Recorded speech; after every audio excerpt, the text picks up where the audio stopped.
I'll begin satsang today with a few Shanti mantras from the Upanishads, since this series of satsangs that I am leading will be based on teachings from the Upanishads. So I'll recite Upanishad, the Shanti mantras, the first one from Taittiriya Upanishad.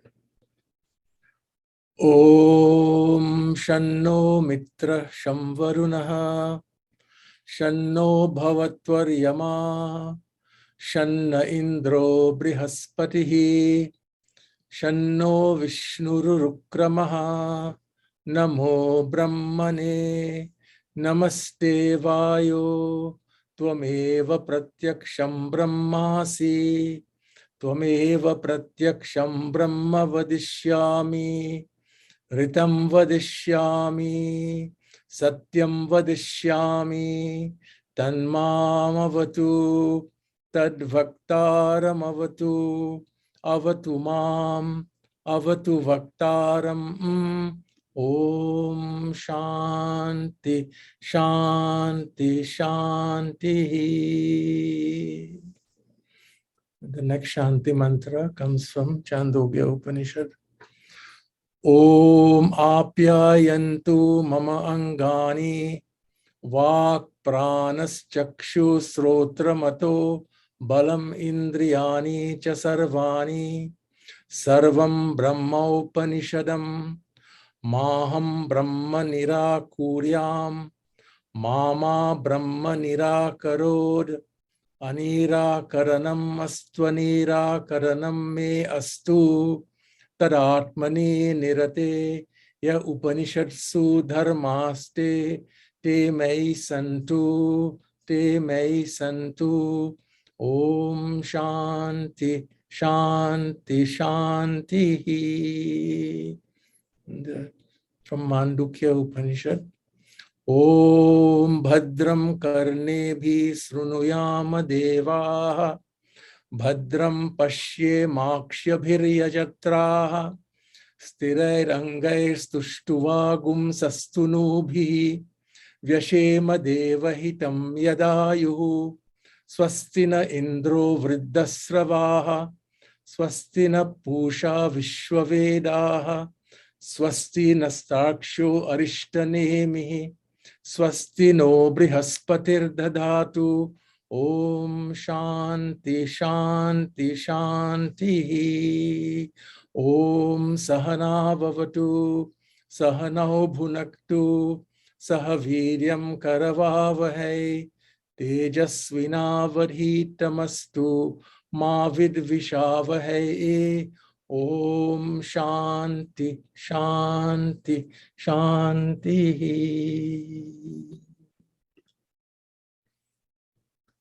Namaste everyone, and welcome to satsang this morning. Today I'm beginning a series of satsang on the wisdom of the Upanishads, and today my discussion will come from the Brihad-Aranyak Upanishad that I will turn to in a moment. Just a brief word about the Upanishads by way of introduction.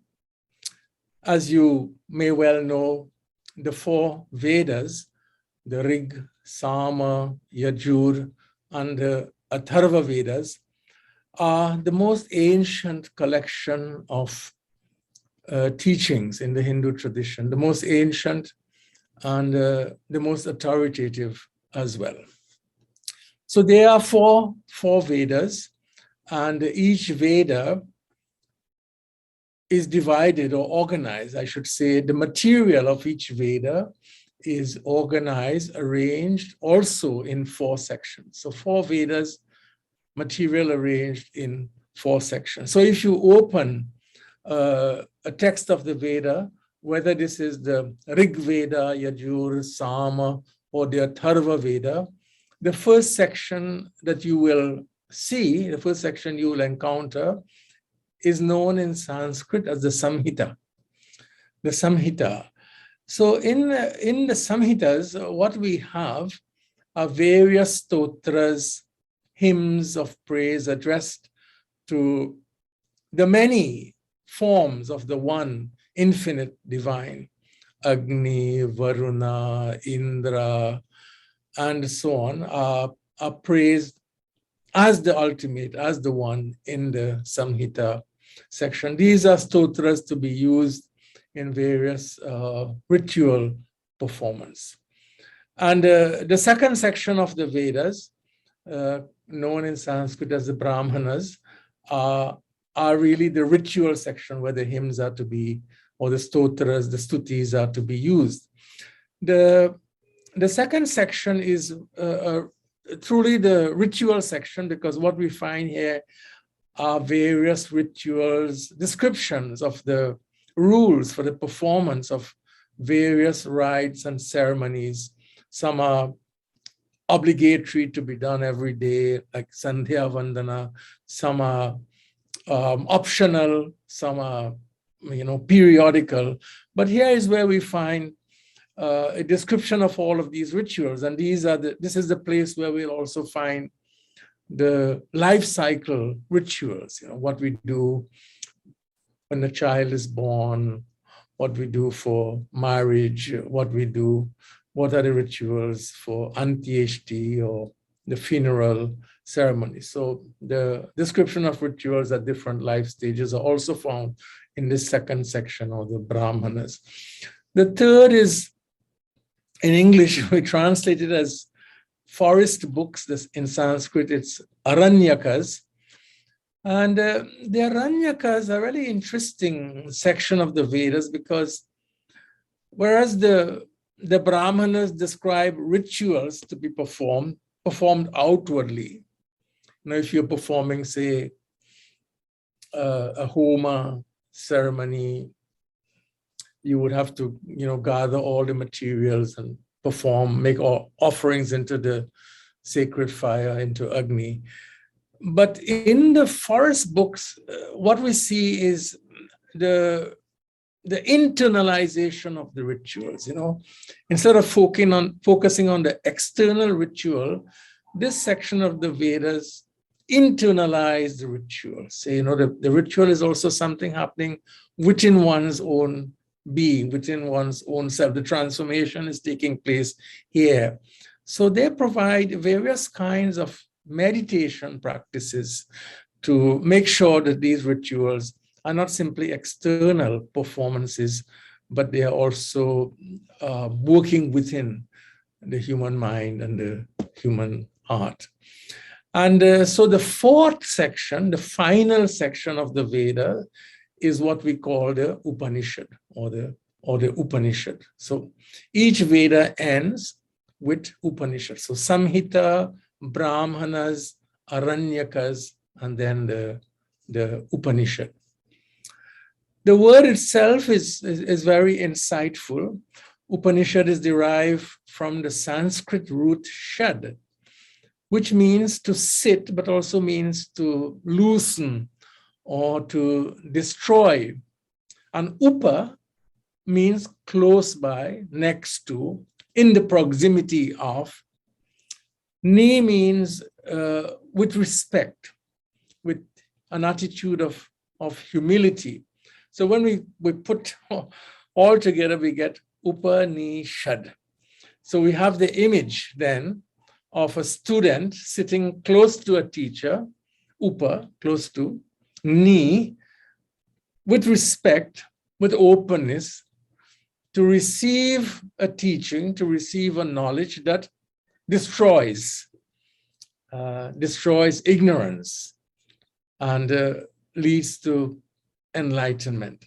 This is the word itself, Upanishad, is very helpful because it invokes, it conjures the image of dialogue, of teaching between gurus and shishyas, teachers and students in ancient India.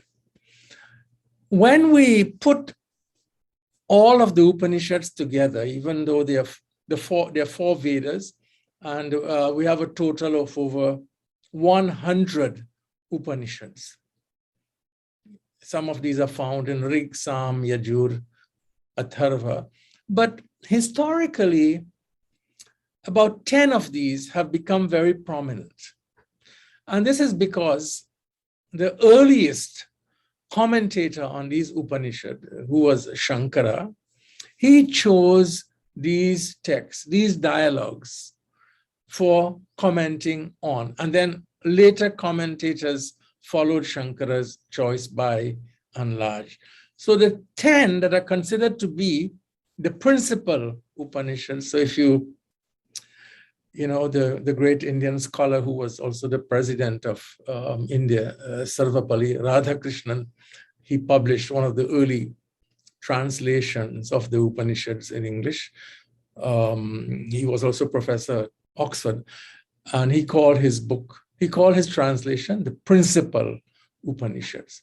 And these are the Isha Upanishad, Kena Upanishad, which we studied together, Katha Upanishad, Prashna, Mundaka, Mandukya, Chandogya, Brihad-Aranyak, Aitreya, and Taittiriya. These are the 10 principal Upanishads.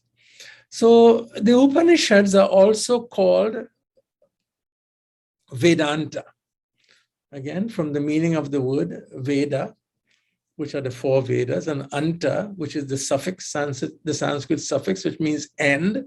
So Vedanta literally means the end of the Vedas. So what we find at the end of the Vedas are the Upanishads. So the Upanishads are collectively also called Vedanta. That teaching which we find at the end of the Veda.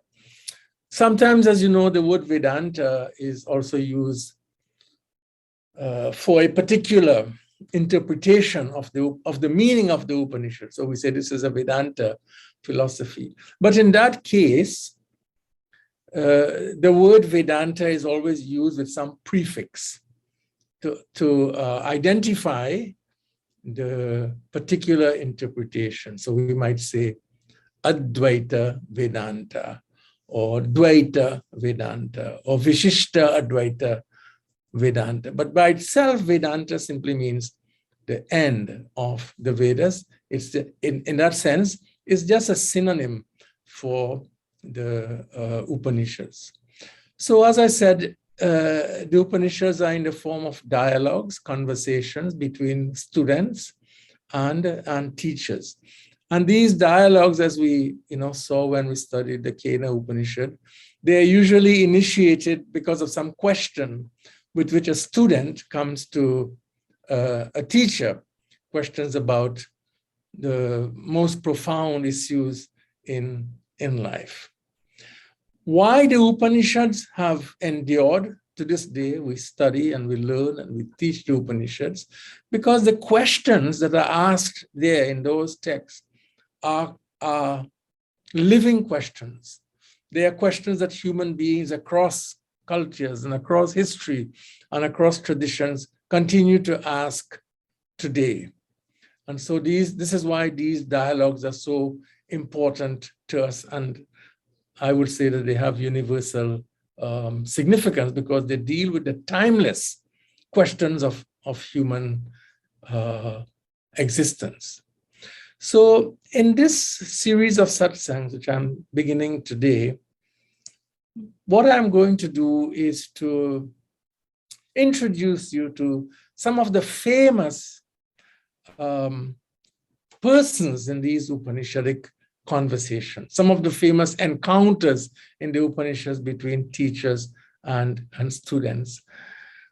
Because of our context, many of us, and certainly, a younger generation growing up in the Western world, but I'm perhaps even in India or other parts, we often are more familiar with some of the persons in other traditions. And this is not wrong. It's very good to know about important personalities in other religious traditions as part of one's education or learning. But we are not often familiar with the personalities, the important figures in these dialogues, in the Upanishads. What are their names?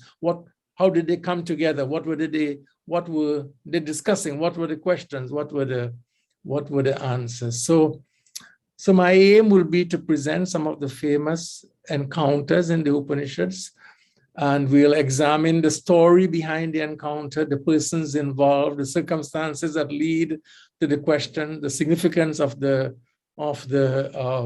questions that I hope you would find useful and interesting. So today I will share with you for our first encounter, which is a narrative, an encounter from the second chapter of the Brihad-Aranyak Upanishad, which is one of our larger Upanishads. This comes from the second chapter of the Brihad-Aranyak Upanishad. So here we are introduced to a great teacher. His name is Yajnavalkya. And Yagyavalkya had two wives, which was, not uncommon in ancient times in many societies. His wives were Maitree and Katyayani. Maitree and Katyayani. Maitree is very famous in the Upanishads in her own right. But this teacher, Yajnavalkya, was advancing in age, growing old, and he was thinking about entering what we speak of in the Hindu tradition as the fourth stage of life. So as you know, we have the organization of ideal human life into four progressive stages. Brahmacharya, the student stage; Grihastha, the stage of marriage; Vanaprastha, semi-retirement; and then very few go on to the fourth stage, which is known in Sanskrit as Sannyasa, or today we can say monasticism, becoming a monk. So Yagyavalkya was considering making a decision about entering the stage of renunciation or the stage of sannyasa. It's a very big decision for anyone to make. And one of the requirements of entering this stage is that the person must distribute all of his wealth to his family members, to those who are staying in the home. So he had to give away everything that he owned. The purpose of renunciation of sannyasa is to sort of release the person from social obligations, from family obligations, in order that the person would enter into an ashram or monastic institution, or certainly live and study with a teacher. So it was a very big decision for anyone to make. And there was a ritual also to be performed if you chose to become a sannyasi or to enter into that stage. So for example, you would have to perform your own death ceremony. The same rituals that you would do, Antyeshti rituals, are performed by the person entering this stage. So you take a new name. It's a new life, signified by taking a new name, performing your own death ceremony, and ending. This is what it meant in ancient times, ending relationships with family and the community. In fact, legally, this has been tested. You can't come back. So I think there were cases in the Indian courts where people entered sannyasa, gave away all the property, and wanted to come back after some time and reclaim it. And the court recognized that this was a decision that did not allow for such return. So in preparation for becoming a renunciant, entering this stage, Yajnavalkya called his wife, Maitreyi and said to her, Maitree, I am going to enter the stage of sannyasa. I'm going to renounce this, what is called my householder's life. Let me distribute my wealth between you and Katyayani. As I said, they were his two wives. Now, I should say that even though in the Brihad-Aranyak Upanishad, the text mentions the two wives of Yagyavalkya, Maitreyi and Katyayani, we are not told anything more about Katyayani. And I'm not sure why, we can only speculate. The text says that, he had these two wives and he said to Maitreyi, I'm going to become a sannyasin. Let me distribute my wealth between both of you. But beyond that mention of Katyayani, we are not told anything more about her.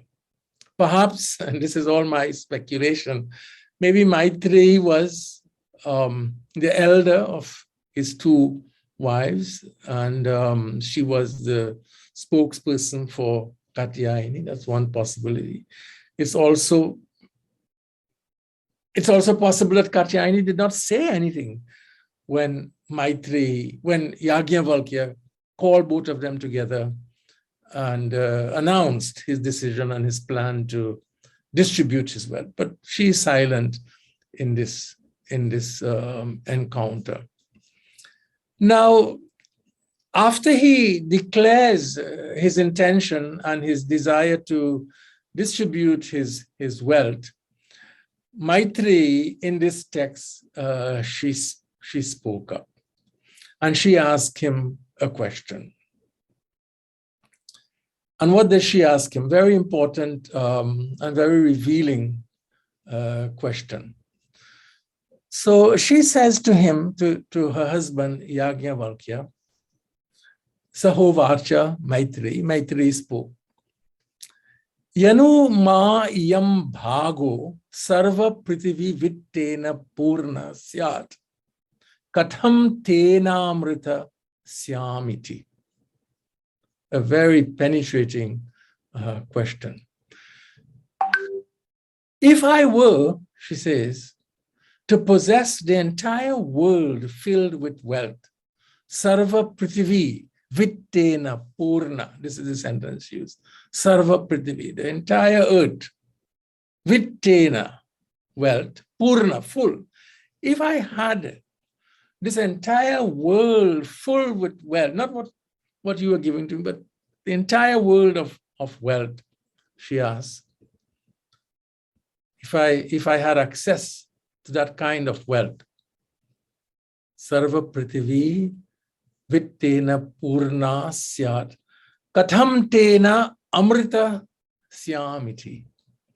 Would this wealth help me to overcome my fear of death? Or more literally, would it help me to attain freedom from death, attain immortality? The word she uses here is Amrita. Will I attain immortality through the possession of the world of wealth? This is what she asks in a response to his offer to give her and Katyayani all of his wealth. If I had the world of wealth, would I attain immortal life? Would I overcome death? It is interesting, when you reflect on this text, you can ask questions. She does not ask, so he is not giving her the world of wealth because he doesn't have that. He's only giving her what he has. But she frames a question in a very interesting way. She's not asking if she could become immortal through the property he was bequeathing to her. She says, if I had the world full of wealth, will I attain immortal life? So I think she wanted to make something very clear in the way in which she chose to formulate her question. In other words, she's not asking about a particular form of wealth or a particular quantity of wealth, a small or a large amount. Her question is not instigated by any dissatisfaction with how much she's receiving from Yajnavalkya. In other words, he says, okay, Maitreyi, I'll give you more. Will not answer the question Maitreyi is asking. Our question is more profound, and that's why it finds a place in the Upanishads. It's a deeper question that she's asking about the significance of wealth and overcoming mortality, wealth and the fear of death, or the attainment of Amrita. And see also that in addition to the fact that Maitreyi is not asking for more wealth, she's asking about a particular relationship about wealth. She's not, we assume that Maitreyi is also, if Yagyavalkya is at that stage of life where he's thinking of renunciation, he's an older man. We can assume in this narrative also that Maitreyi is an older woman. She's not naive. She's not impractical. She's not expressing disdain for wealth. She's not saying that wealth is useless and that human beings have no need of wealth. It's a targeted question, a specific question that she is asking. She's not saying to her husband, why do I need this wealth? I don't need any wealth. This wealth is of no value to me. Her question is not a denial of the necessity and value of wealth. If it was, it would not, the Upanishads would not have preserved it. Her question is whether she would overcome death and attain immortality through wealth. So this is what she says. Sahovacha Maitree, Yanuma iyam bhogaha sarva prithvi vittena purna syat katam tena amritasyamiti. Would I be free from death through wealth, through the world of wealth? This is the question. So why does she raise this question about wealth and immortality? Why does she ever? Why is there a question about this in her mind? In this Upanishad encounter, and I think it is possible. We can look behind the words. We can look into the context of this encounter and speculate that it is possible that there was some tradition, some people were arguing that immortality could be attained through the performance. This is where wealth would come in. Through the performance of elaborate rituals and ceremonies and rites that require substantial wealth. Certain kinds of ceremonies require the acquisition of certain materials. And so maybe this view was also there, that if I had wealth and I could perform all of these elaborate ceremonies, somehow the outcome or the effect of the performance of these ceremonies would lead me to immortality, would lead me to freedom from death. In other words, by performing ceremonies, can I attain immortality? So perhaps this is where Maitreyi's question is coming from. Yagyavalkya's answer to his wife is also to the point. So he responds directly to her. And he says, Neti hovacha Yagyavalkya. No, he says. Na iti. It is not like this, Maitreyi. Yathaivo pakarana vatam jivitam tathaiva te jivitam syat. Amritatvasya tu na shasti vitteneti. So he says immediately, no, it is not possible. Maitreyi, you would live like those who have a lot of wealth. Yathaivo pakarana vatam jivitam tathaiva te jivitam syat. If you had wealth, if you had a lot of wealth, if you take all that I give to you, you would live a comfortable life. You would live like other wealthy people. You would live like those who have a lot of wealth. But, and this is the clinching part of his answer, amritatvasya tu na shasti vitteneti. Vitta is wealth. But by wealth, you will not attain immortality. It is not possible, he says. A famous phrase from the Upanishads. Amritatvasya tu na shasti vitteneti. By wealth, one does not become immortal.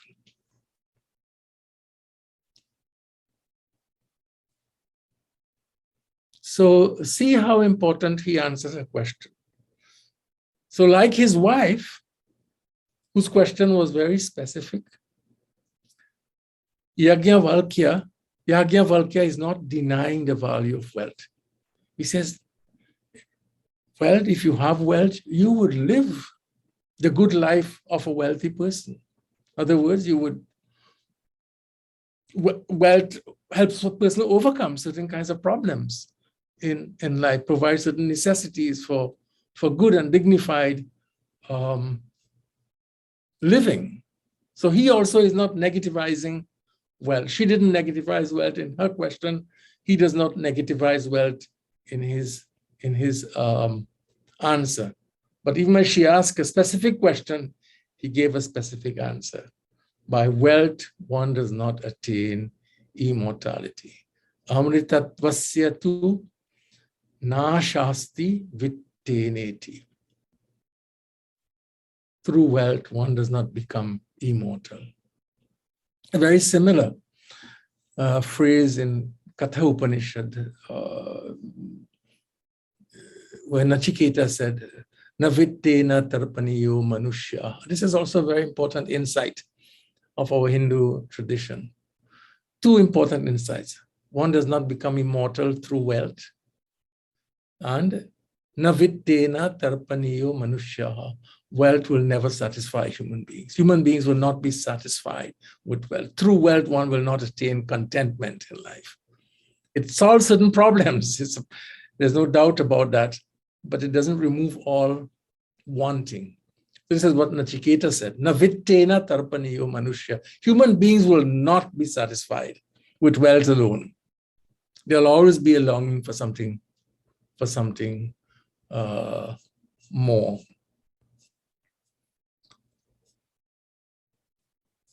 Now, after Yajnavalkya answers her question directly, saying to her, no, it's not possible. You will not attain immortality through wealth. You'll have a comfortable life, but not more immortality. She follows. And so she responds again to him.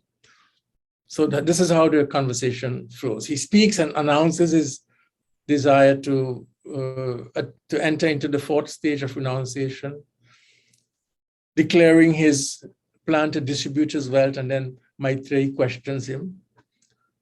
And then he answers, and then she speaks again. So, Sahovacha Maitreyi. Maitreyi speaks. Yenaham na amritasyam kimaham tena kuryam. Yadeva Bhagavan Veda tadeva me bruhiti. So she says, then, if that is your answer, what will I do with that which will not make me immortal?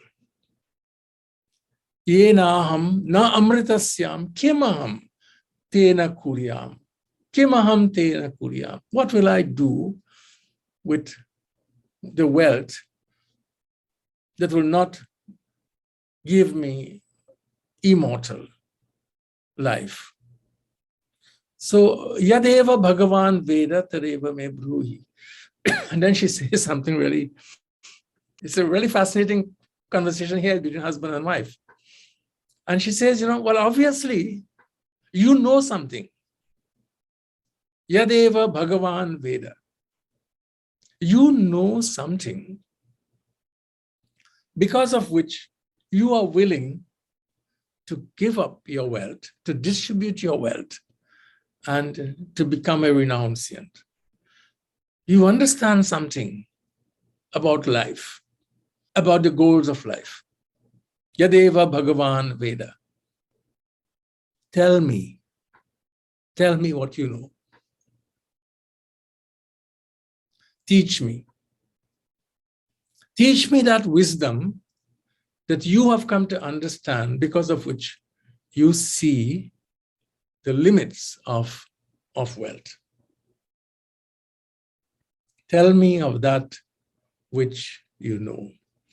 So Maitreyi realized that if Yagyavalkya was distributing his wealth in order to seek a higher wisdom, a deeper teaching, clearly he understood something, and she wanted to know.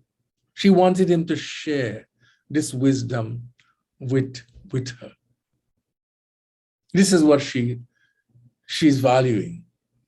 More than the wealth that he has to give to her, she's now interested in the wisdom about wealth that she discerns in her husband, Yagyavalkya.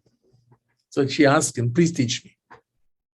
Teach me the wisdom because of which you are willing to give up your wealth in pursuit of some higher goal in life. And Yagyavalkya was not disappointed by his wife's question. He did not interpret her as, expressing disdain or rejecting, the gift of wealth. In fact, in this Upanishad, he's very happy. Sahovacha Yajnavalkya.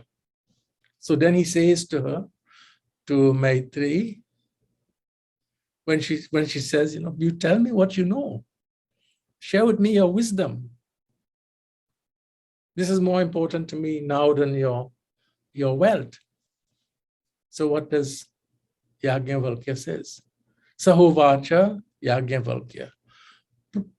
He says, Priya Batare Naha.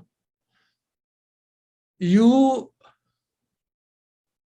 have always been there to me from the very beginning of our relationship.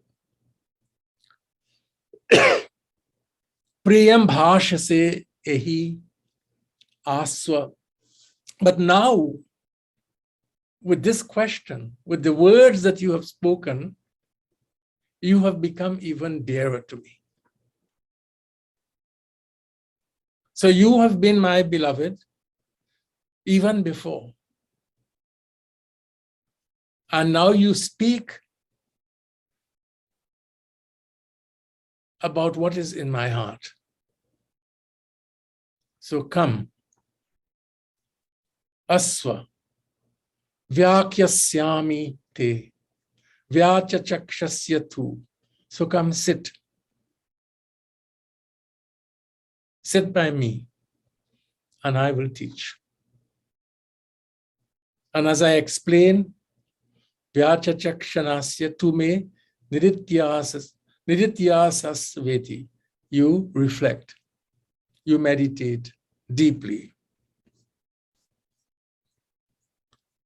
So like a true teacher now, Yagyavalkya is prepared immediately to instruct Maitree. He's very pleased with her perception, with her choice, a desire for wisdom over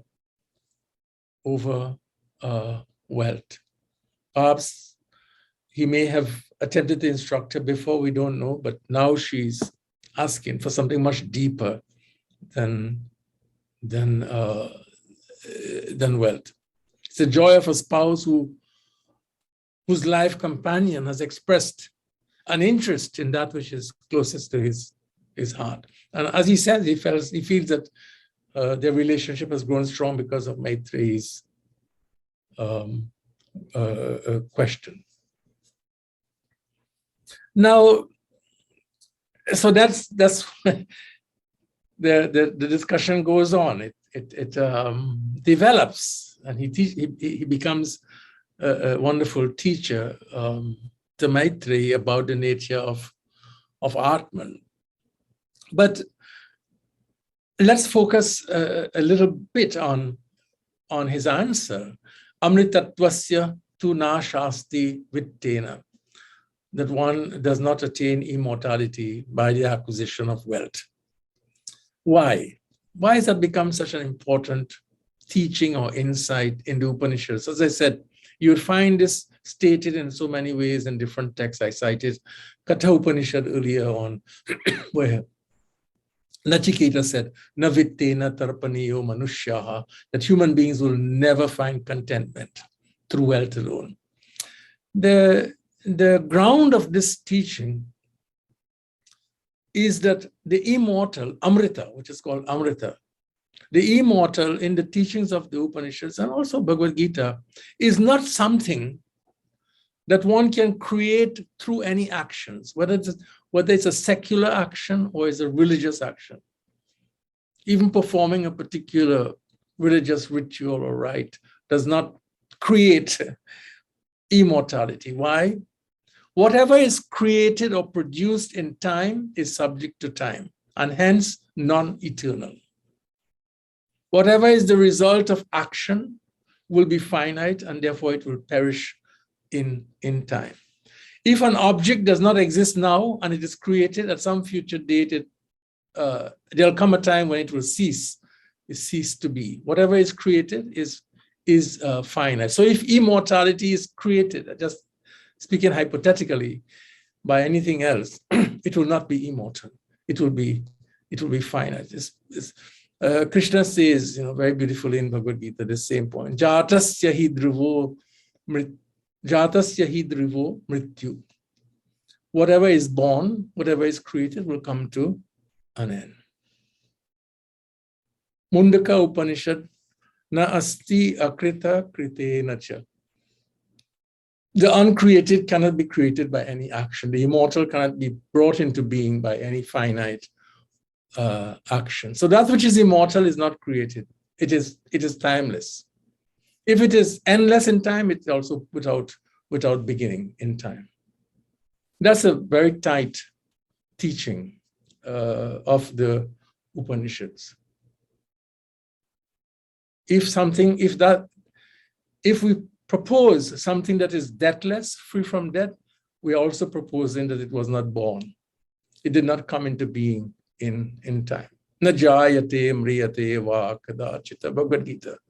It is not born, therefore it does not die. What is born will die. If it exists forever, it has always existed. It is imperishable because it is unborn. And if the immortal is not subject to time, if it always is, this is why we speak of it as Sat, it can't be limited also by space, because space and time exist along a single continuum. So the immortal is that which is free from the limits of both time and space. In other words, we can say it exists everywhere in every time. We can't be separate from it. It can't be produced even by wealth. We're not separate from it by space or time. We don't have to wait for some future date when it will come into being. We don't have to travel somewhere to find it. It is here and now. If we think that we are separate from it, it is only because of what we speak of in the Upanishads as avidya or ignorance. It is we attain not by the amassing of wealth, but by the removal of avidya, the overcoming of ignorance. The problem of avidya can only be resolved by wisdom or jnana. And wisdom can't be bought. It can't be bought with wealth. There is a very insightful verse in Yajnavalkya Upanishad on this topic about immortality. There the teacher says, "Na karmana na prajaya dhanena tyage naike amritatvama nashuhu parena nakam nihitam guhayam vibrajate tad yatayo vishanti." Na karmana, not by finite action. All actions are finite. Not by finite action. Na prajaya, not by having children. Dhanena, not by wealth. Amritatvaman nashu, one gains immortality. One does not gain immortality by a finite action, by having progeny or children, or by wealth. So, these are some of the ways sometimes we think that we can cheat time or gain immortality.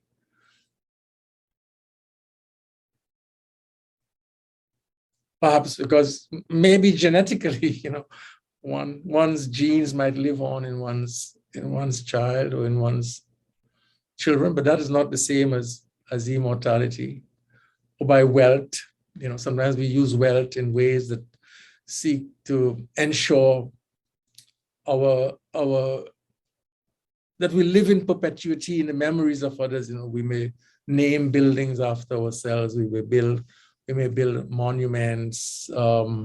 We create organizations in our names. I'm not saying that all of these things are not useful and good things to do. Such actions certainly create punya or merit, as we say in the Hindu tradition, but it's not the same as the attainment of Amrita or immortality that the Upanishads speak of. Na karmana na prajaya dhanena tyage naike amritatvama nashuhu. Tyage, only by giving up and seeking wisdom, cutting the ties of greed and the pursuit of wisdom, does one attain liberation, one attains immortality. Because why? Pare nanakam nihitam guhayam. Nihitam guhayam. Because the immortal lives in one's own heart.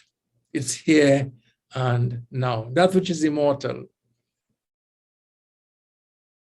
resides, shining in one's own heart. As I'm saying, it is here and it is now. It is concealed by the veils, the clouds of ignorance that have to be removed. And that is the essence of Yagyavalkya's teachings to Maitreyi. So to sum up, before I conclude, the Hindu tradition is not anti-materialistic. Wealth is a legitimate goal of life. It is the goal spoken of as artha. The Hindu tradition does not praise involuntary poverty. Students, even in the Upanishads, are reminded, kushalam ma pramaditavyam. Please do not be indifferent to your material well-being. So it's not an anti-materialistic tradition. And of course, when it comes to wealth, even though the necessity of wealth is recognized and affirmed, there are always moral boundaries for acquiring and utilizing wealth. Wealth must be acquired by truthful and honest means. And one should always think about the consequences of the metas one might use to acquire wealth. So the Gita speaks against the acquisition of wealth in ways that hurt others. And today we have to speak about the hurting of our planet. So anyayena artha. Gita speaks about anyayena artha, wealth that is accumulated by unjust means, improper means. Improper means speak of those methods that cause suffering to others. And I would include today our planet and the impact of certain kinds of wealth production on our environment and so on. So wealth is legitimate. It must be acquired by moral and ethical methods that don't inflict suffering on other beings. It should be shared and not hoarded. The Hindu tradition is that we accumulate wealth only with the help of so many others. One never accumulates wealth only by one's efforts, and therefore wealth should be distributed, and it should be one should be generous. One should practice dharma. And of course, as we have seen in Nachiketas, as necessary as wealth is, we need something more in our lives for contentment, for peace. Wealth does not, wealth leaves us wanting. It is an illusory part if we are looking for lasting peace and contentment through wealth acquisition. So I think these are the important insights of this narrative that I wanted to share with you. I think it's a beautiful encounter between a husband, Yagyavalkya, and his wife, Maitree, about the value, but also about the limitations of wealth. It's a narrative that continues to invite us into deeper and deeper reflection. And I think also that it is one that speaks across religious traditions. I think you'll find the same insight in different ways if you look into the fundamental and the core teachings of all of the world's religions. And this core teaching goes to the heart of what are the limits of wealth. There is a famous, encounter between Jesus and a young man who came to him and said, "What should I do?" Similar here. What should I do to inherit eternal life? What should I do to overcome debt? And he said to him, give your wealth away and come with me. In a rose, come learn. Be my student. Be my disciple. If you look into the teachings of the Buddha also, you would find the insight that wealth is necessary, but if you look to it as a source of lasting contentment, then you are on an illusory path to human fulfillment. So I would stop here with these words, and then when we meet again, I would take another encounter from the Upanishads and discuss a little bit of it with you. But today we focus on the Yajnavalkya-Matreyi encounter. If you have any thoughts or question, we have a couple of minutes. We can surely discuss further. Thank you, Anant. Prasanna here. Yes. As the very word Brihad-Aranyak indicates, a great forest of knowledge. Brihad-Aranyak Upanishad. A very big forest of knowledge, literally what it means. Yagyavalkya is very interesting. He's a rebellious student, He disagreed violently with his teacher, Vaishampayana, who himself was a student of Vyasa. And Vaishampayana essentially threw him out of the ashram. And he had to go pray to sun god to get all the wisdom that he acquired. And so he was not a model student, but a very thought-provoking, interesting student. That's how the Taittiriya Upanishad came about. From the spit of Yajnavalkya, which was taken up by the birds, the students assumed the form of a bird and pecked all of this wisdom, and the Taittiriya Upanishad.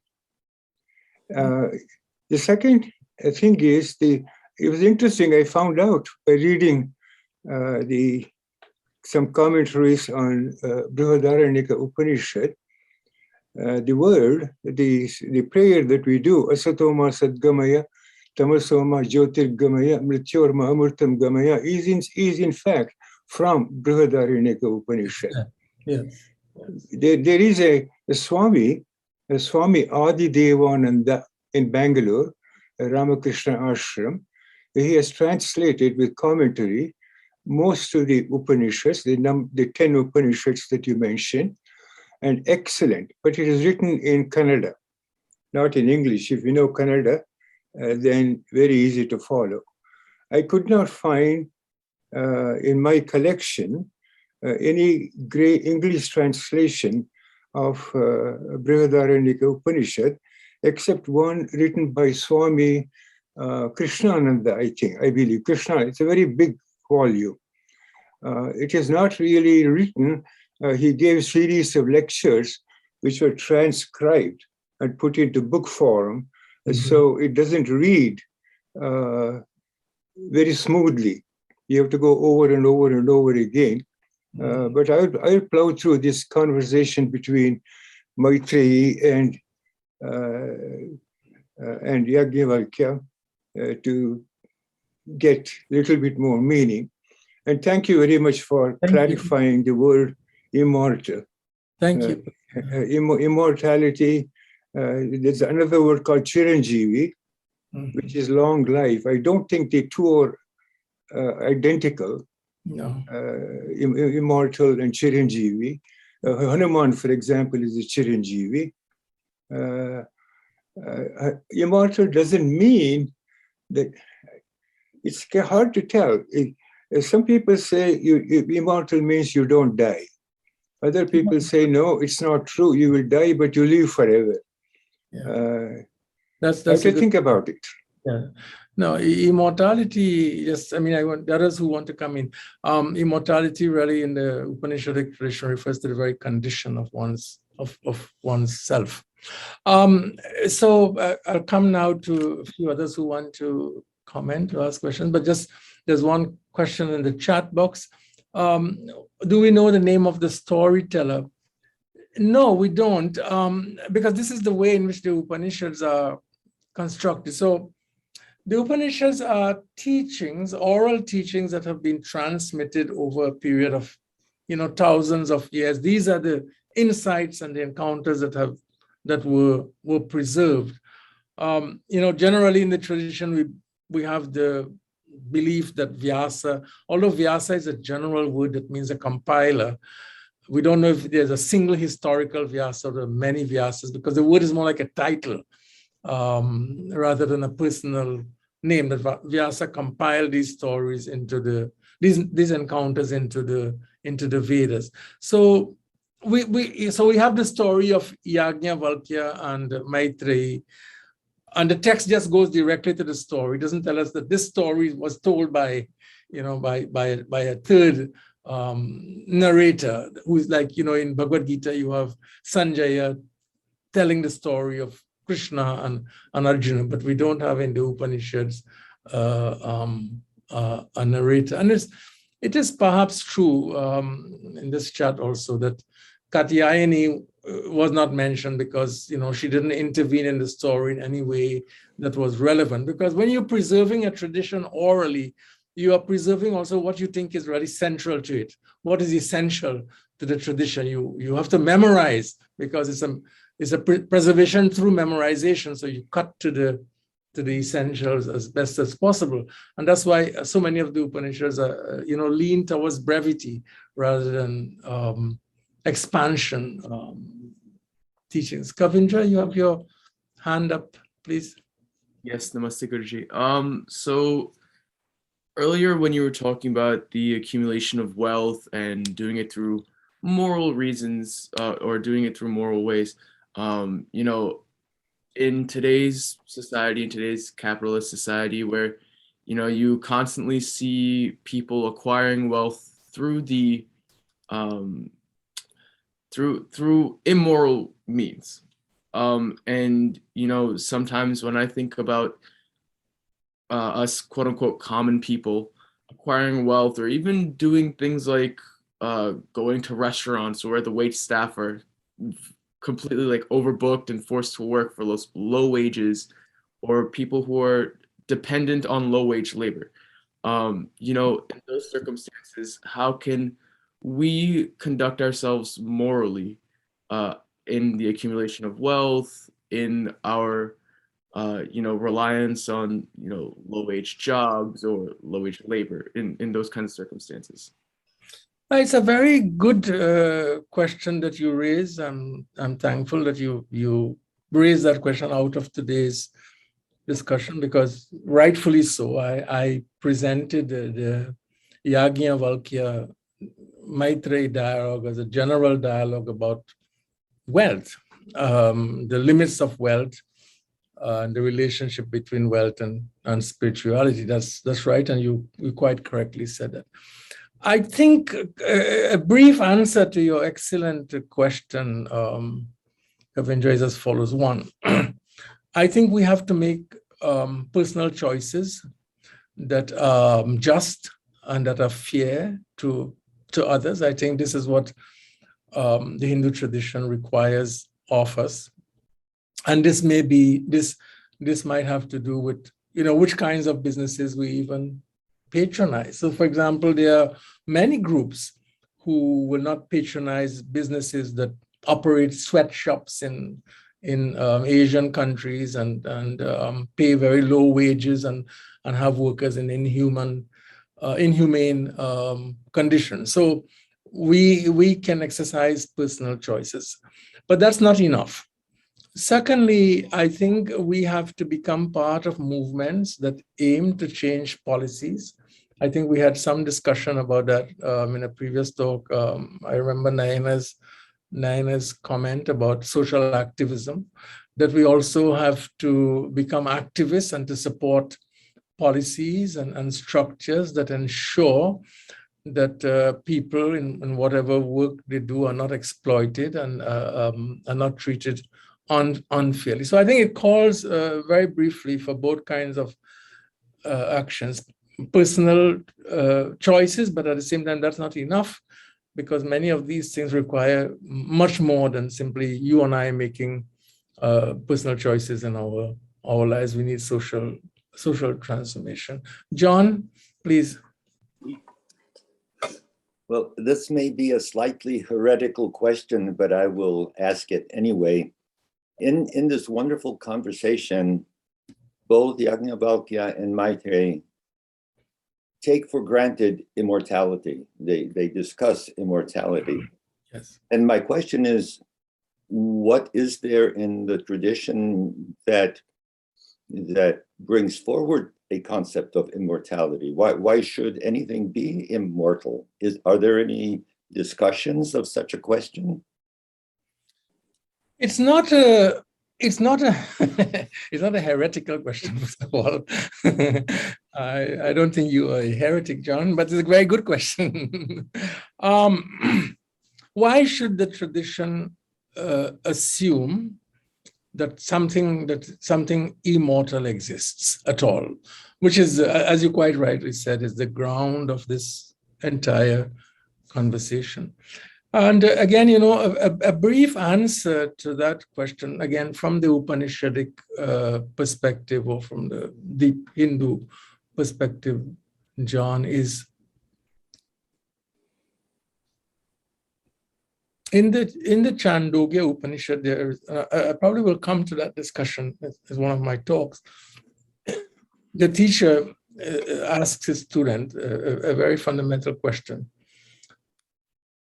He says, some say or some teach that something comes out of nothing. But how is that possible, he asks. How is it possible that something can come out of nothing? And his argument there is that, which we can ask today, John, which is a fundamental question.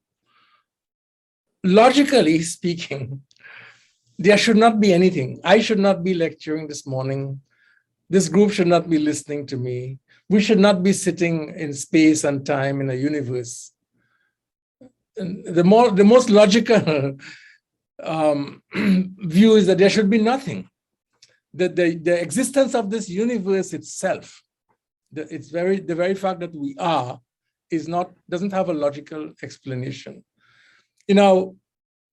Our great teachers have debated this, and they've also argued that the position of infinite regress talking about, one cause given to rise to another cause, and ad infinitum is also not a logical position. It doesn't lead to any, it is not a meaningful argument to be made. So that one has to eventually, even those, who want to argue for the universe coming suddenly out of a condition of nothingness are still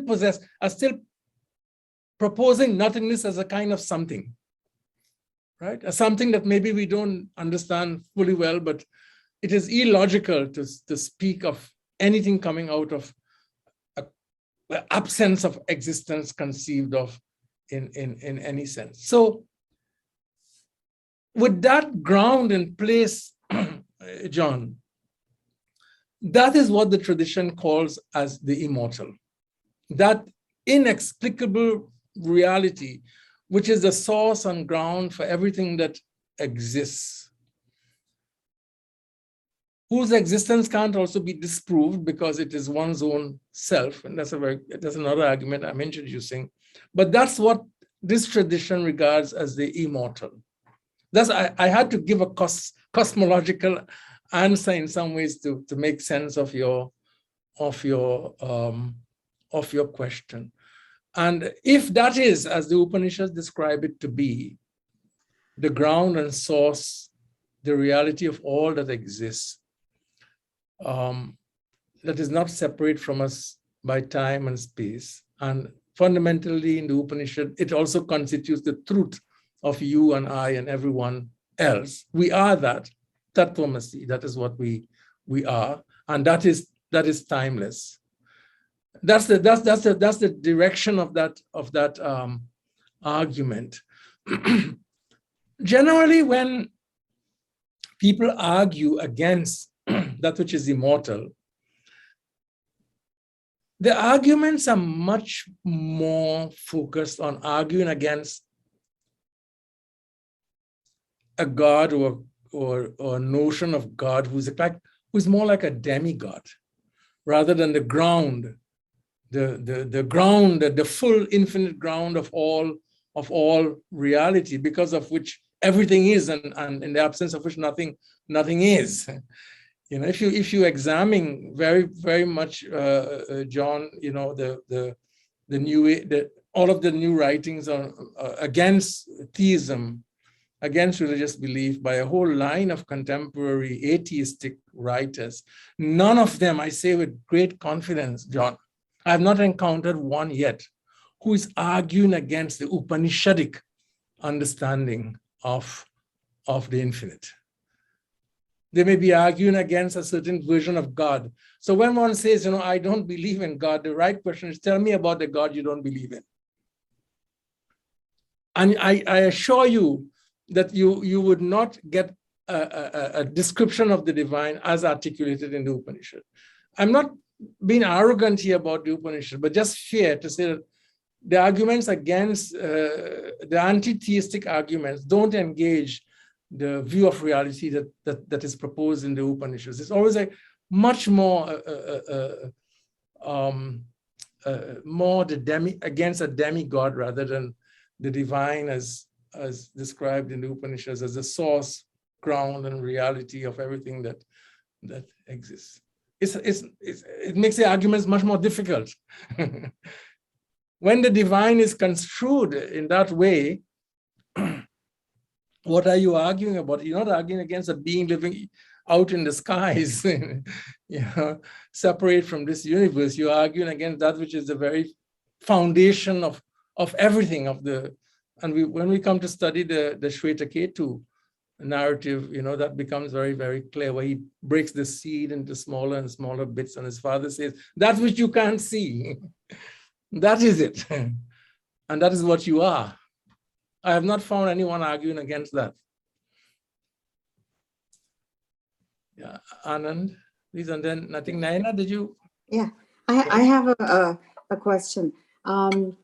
Thank you for this very profound discussion you're having. I'm really enjoying it.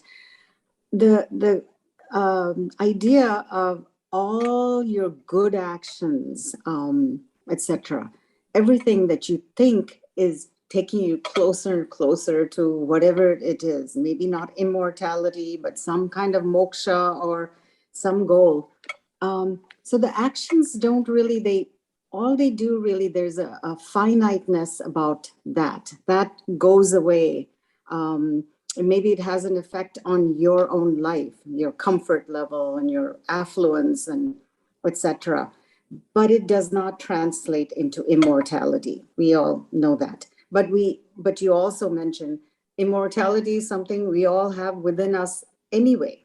And if you take away the veils of ignorance and avidya, that is the essence of immortality. And all of us are trying to seek it, but we already have it.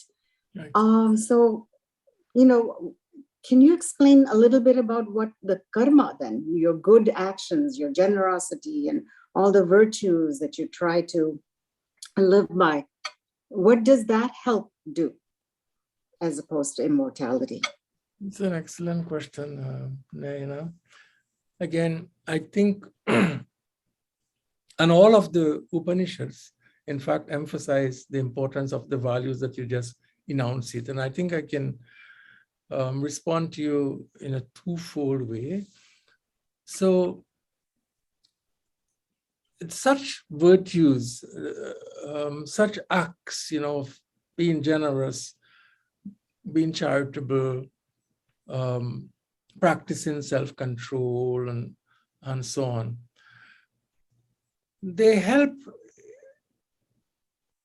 to bring about what the tradition speaks of as chitta shuddhi, purification of the mind. Purification of the mind from all of its negative traits by cultivating opposite virtues. So if I am selfish, I should become more charitable. And so the cultivation of those virtues create a condition in the mind.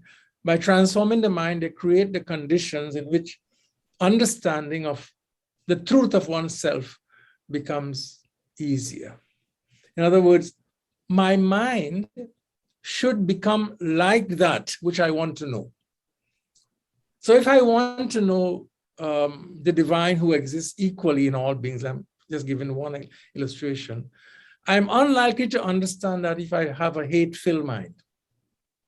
But if I have a loving mind, I can grasp the truth of the one divine in all beings, because of which I should love.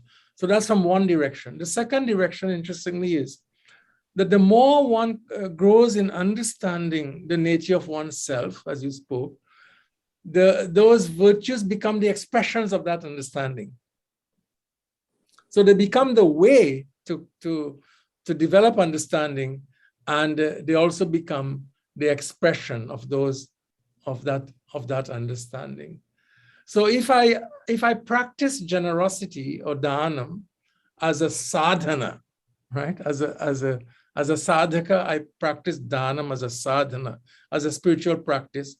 When I come to understand more clearly the nature of myself and in relationship to the divine, that dhanam which I practice becomes a more spontaneous expression. It becomes a much more effortless dhanam, a dhanam that I practice without struggle. Yes. So I think from both directions, those virtues that you spoke about have deep relevance and significance. I'll put it in that way. They are not unimportant, Nayana. They're very important. Anand, you were going to comment? Yeah. Yes. I'm still trying to understand what Maitreyi means by immortality. Yes. She already knows that as an Atman, she is immortal. As far as I know, Maitreyi is a very, is about the same level as her husband. So that cannot be the thought behind her question. Now, if she means that she wants to live indefinitely, that immortality means life, indefinite life as a human being, let's say, or something like that, we would today never have asked such a question. I mean, to say that will money bring immortality? We already know the answer to this. If immortality means indefinite life. So I think to me it's interesting to try to understand, and I don't understand. I think it's a good question. I don't know if the answer could be so first of all, Anand, you're right. Maitree, who we encounter here in this dialogue in the Brihad-Aranyak Upanishad, we encounter Maitree also in other dialogues where she is in fact teaching, right? And she's interrogating other teachers. So we could assume, and that might be one direct answer to your question, that the Maitreyi that we encounter here, asking her husband this question about how can I attain immortality, Amrita, is the same Maitreyi at a different point in life from the Maitreyi that we encounter later on, because she goes through a long process of learning from her husband. And later on, she's interrogating, great teachers in other parts of the text. So you could have different stories about different narratives about Maitreyi at different points in her life. That is one way I think that might be a reasonable understanding of the different Maitreyis that we encounter in the Upanishad. But remember that her husband is now talking about going to sannyasa. Right. So that's pretty late in the game. If she hasn't learned very much at that point, that's going to be hard to figure out the rest of it unless she does everything on her own. So I'm not sure that flies, But one has to also consider, Anand, that in the Upanishads, we don't have full biographies of these figures. And there is quite if I were to take up that, and if I were to take up the entire samvada between Maitree and Yagyavalkya, I'm just, in these talks, I said, I'll just give you an introduction to the people, the topic that they're talking about, and the gist of the answer. But she goes through a long instruction from her husband, which, as a result of which, she could have come to a deeper understanding that we see now later when she appears in the text. This is a beautiful, very beautiful discussion that goes on. If I have, stimulated your interest a little bit, you can go to the text now, chapter 2, between Maitreyi and Yagyavalkya, and you'll see how he teaches her. And that process of instruction that goes on. And it's a very good question. But that's how I would think about it. Thanks. Thank you. So Rambachanji, did Maitreyi wanted to go and take sannyasa instead of going after the money distribution? Because it says what she did not want, but it doesn't say what she wanted. So that was her argument that, okay, getting sannyasa and following the path will get her immortality. On the basis of the textual evidence, Arunji, that's the only way I can answer the question, what's available in the text, because we don't have extra textual information to answer a question like this. Did she become a sannyasin or not? How did she, what decision did she make about her life? I do know that she's participating later in conversations in palaces, and she's interrogating, as I said, teachers and continue to ask profound and deep questions. What would have been the possibilities for women at the time of the Upanishads as far as sannyasa is concerned, whether they were allowed or entitled to take the vows of renunciation? I don't think it was as easy for a woman in the time of the Upanishads to become a sannyasin because of the conditions under which they would have had to live as a man would. So I don't know what became of her, but I doubt that she embraced the part of sannyasa. But that's my own speculation because of social conditions in those times. Most of the teachers in the Upanishads, as you know, were householders. They were not sannyasins. They were living with their wives and their children, teaching in those kinds of contexts. In other words, the householder's life was not seen as an impediment to attainment of wisdom. I just have a very quick comment. I'm probably superimposing all of this on Maitree, but I was just thinking that she learned from the best. I mean, husband-wife relationship, but really he was her guru first. And so she got all the wisdom from him, and he was very happy to teach her. And then at some point, I think she became more of a guru, or, interrogating is also a form of being a guru. I mean, that's a form of teaching. So, she went much higher than, I'm not saying more higher than her husband, but she kept on with her quest for knowledge and wisdom, etc. at some point. So I don't know where, he might have gone on to become a sannyasi and left the household, etc. But she went, further in her. And that's exactly what we're all trying to do also, learning from our gurus and then trying to, because they're not always going to be with us, through our life. So we have to become our own gurus in some way. That's what I think so. And I mean, we have to accept the fact, a very good point, Naina, but that there are not many women who are involved in these kinds of dialogues in the Upanishads, but she's one, right? Obviously, she left a deep mark, I have to say, that her memory was preserved. Yes.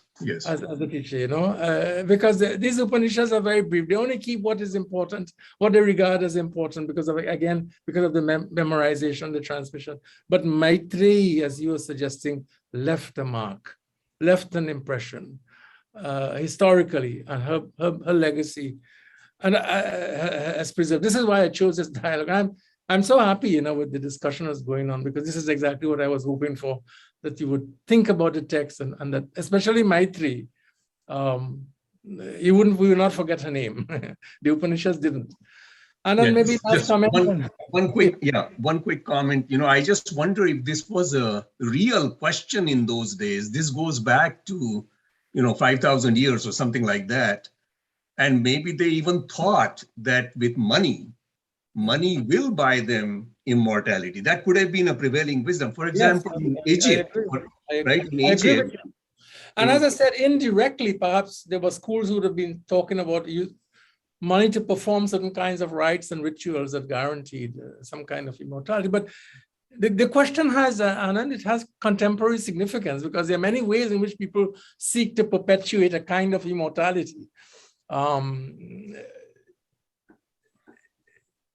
We, as I said, maybe, and these things are good things because they have good effects, but very often behind, building monuments, naming buildings after oneself, using one's wealth in this time, is a search for a certain kind of immortality also, that I would not be forgotten. I would be remembered. My name would continue to live on, and so on and so forth. Is part of our human predicament and part of our quest to somehow overcome death in one form or the other, because it's very difficult for us to contemplate our own non-existence. But I think we should stop here. We've gone about half hour beyond, and I'm so happy that we had such a rich discussion. To be continued. So thank you all for joining Satsang today and for bringing your own voices. This is so beautiful when we have such a rich discussion. When we think about the narratives, we ponder them. And as you can see, we continue to learn from them. And sometimes, as Naina was saying, we continue to learn by asking questions. Not only answers. Teachers are not only those who provide answers, those who also suggest good questions. So let me close also with the Upanishad Shanti mantra, and which you all know. Om Purnamadav Purnamidam Purnaat Purnamudachyate Purnasya Purnamadaya Purnameva Vashishyate. Om Shanti, Shanti, Shanti.